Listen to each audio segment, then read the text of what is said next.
সময় কম কাজ বেশি, বাংলা রান্না ভালোবাসি। আজ আমি তৈরি করে দেখাবো চিংড়ি শুটকি ভর্তা। ভর্তাটা আমি হাতে মেখে করব কাঁচা পেঁয়াজ দিয়ে। বিসমিল্লাহ। প্রথমে কড়াইয়ে একটু সরিষার তেল দিয়ে নিলাম।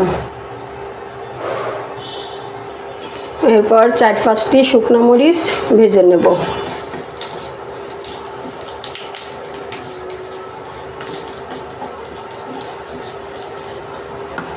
এবার শুকনো মরিচ ভেজে উঠিয়ে নিলাম। এবার দিয়ে দেব একটু রসুন কুচি।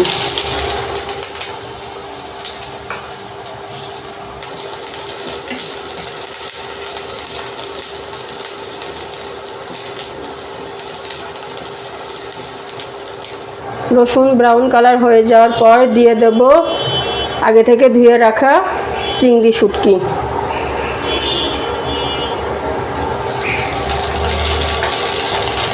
একটু নাড়াচাড়া করে শুটকিটা একটু লাল লাল লাল করে ভেজে নেব।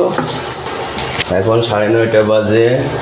আমাদের রান্নাঘর দিয়ে বাইরের মানুষজন দেখা যায়। আমাদের পাশে ছাদ বাগান আছে।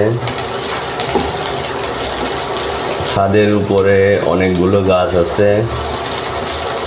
আমরা রান্নাঘর থেকে বাইরের লোকও দেখি এবং ছাদের গাছও দেখতে পাই আর রান্না করি।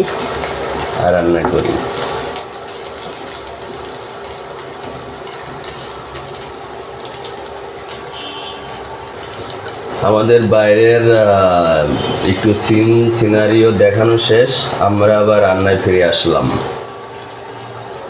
আমার শুটকি ভাজা প্রায় শেষের দিকে।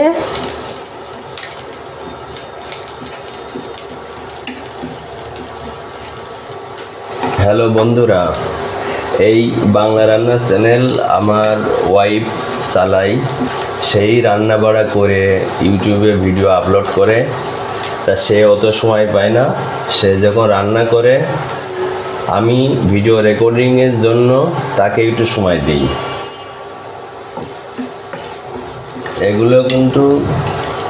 এইগুলো কিন্তু সরাসরি রান্না হচ্ছে, এখান থেকে কোনোই না যে রান্না হচ্ছে এটাই আপনারা মানে কত সহজে রান্না করা যায় এটাই দেখানোর মূল উদ্দেশ্য।